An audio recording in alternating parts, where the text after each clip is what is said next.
Enabling two-factor authentication on Microsoft Teams adds an extra layer of security to your account. Follow these steps to set it up effectively.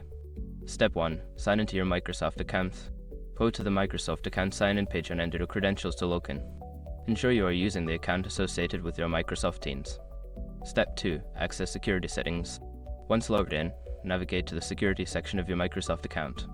Look for options related to security settings or additional security verification.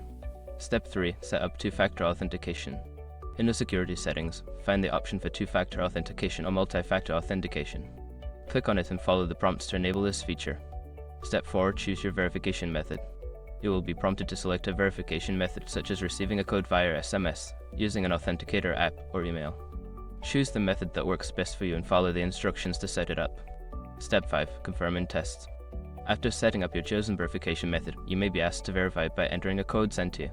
Complete this step to ensure that two-factor authentication is functioning correctly. By following these steps, you can enhance the security of your Microsoft Teams account with two-factor authentication.